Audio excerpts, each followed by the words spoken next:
Hi campers, it's Jen Cyber again, coming to you from the Mount Vernon campus of the George Washington University. Our campers are still busy securing their computers and their cell phones, and thanks to the National Security Agency and the National Science Foundation, you can too. So grab some whipped cream and Jell-O. Cybersecurity is in the house. Yesterday we talked about domain separation. This is a cybersecurity concept that keeps a computer or a computer network separate, as if they were actual buildings. Cybersecurity experts use domain separation to be sure that users can't access domains, areas of the computer that they don't need for their job. In your everyday life, remember, when you change domains, you should be extra careful. Today, we have a new cybersecurity principle we're going to talk about. Look at this picture and I'll give you a hint. This cybersecurity rule might keep you from getting in trouble for drinking red punch while lounging on the couch.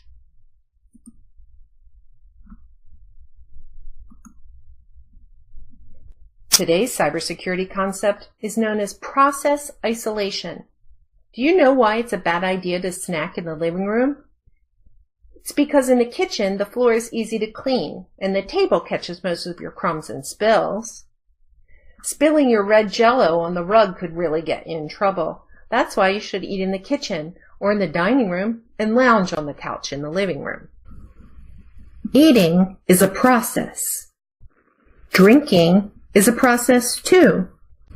So the process of eating and drinking should happen in the kitchen part of the house to protect the living room part of the house. What does domain separation mean for a computer, a phone, or a mobile device? A process is a program running on a computer. Processes running in a computer have their own portion of memory called address space. That address space is an area of memory that only one running program can access. If a word processor, a database, and a browser are running on a computer, they are all running in different address spaces. This is done to ensure correct operation, security, and protection. The word processor cannot access the memory of the browser or the database. If the two processes are running and one of the processes has a problem, that problem should be combined to the process with the problem and not affect the other two programs. So as I said, a process is a program running in a computer. This computer has a web browser, a clock, and a paint program running. And even more, but these are the easy ones to see. Can you find them? Can you find the clock, the paint program, and the browser? The web browser is showing a Wikipedia page about tourism. The clock is showing the time 11:33, and the paint program shows colored boxes within a square made out of dashes.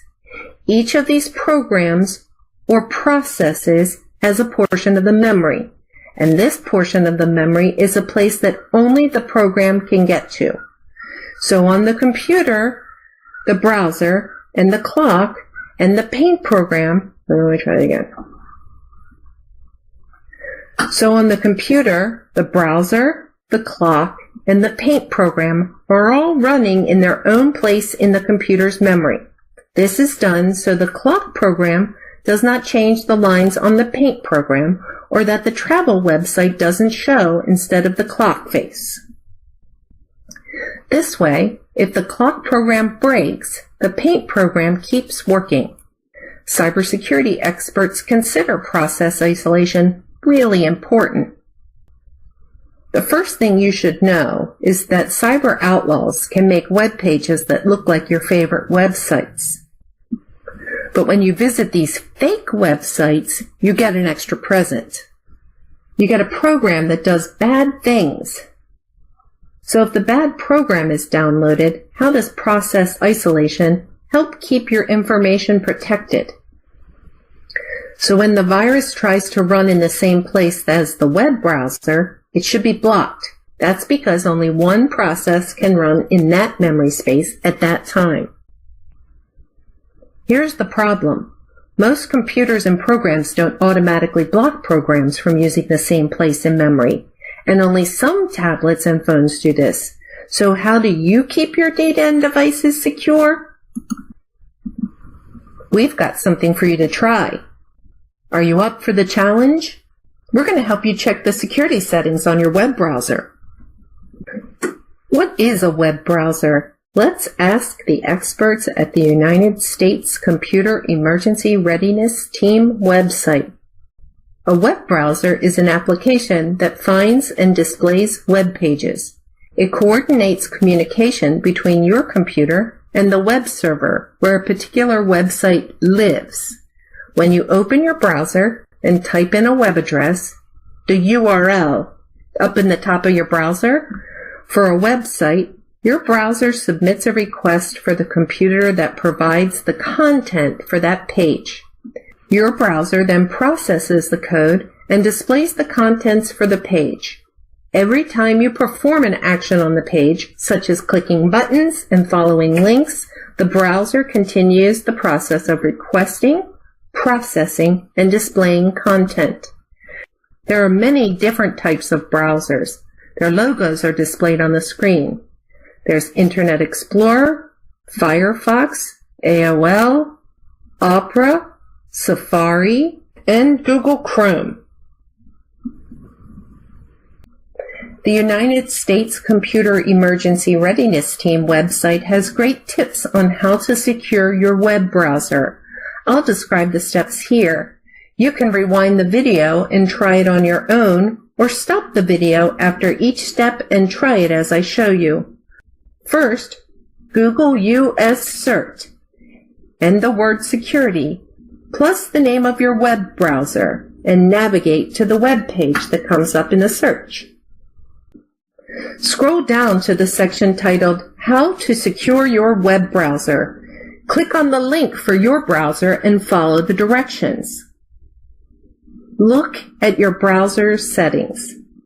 Are there ways you could make it safer? Go ahead and do it.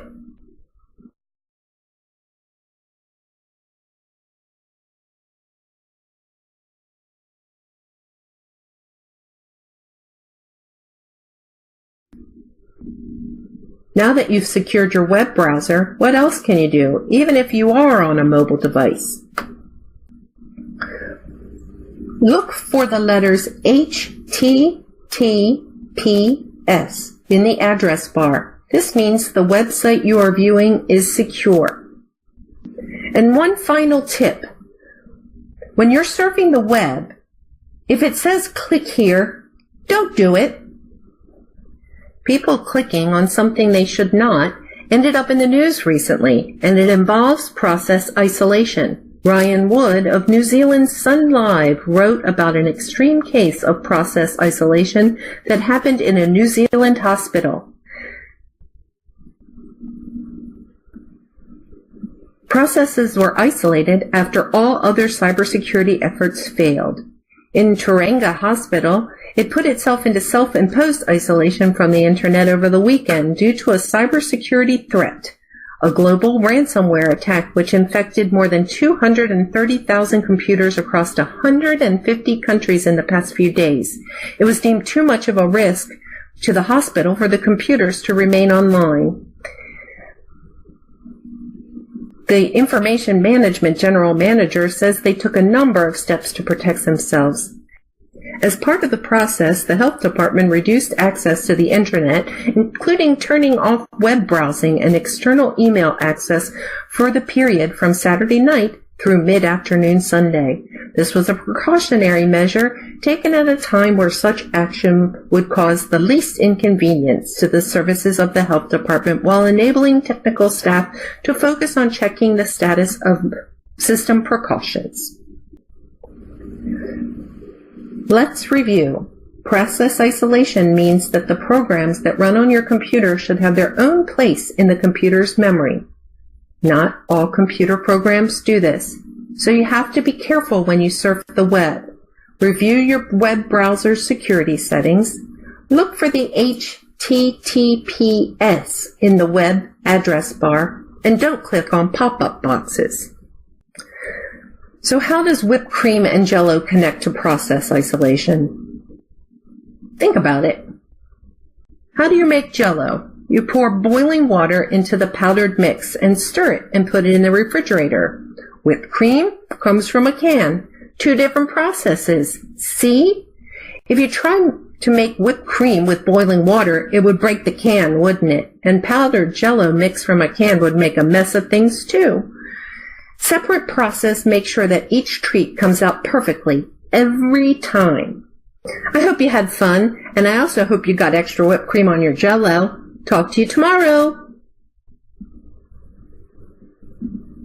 Thanks for watching.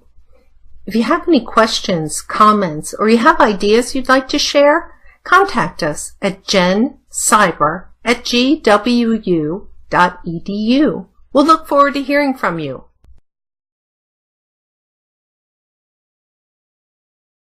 Oh, one more thing about our snacks. The snacks suggested in this online camp are designed to provide a healthy analogy for the subjects discussed in the video. Today's snack is not meant to be eaten, nor should it be eaten to develop cybersecurity skills. For a diagnosis or treatment for any cyber virus, consult an IT expert.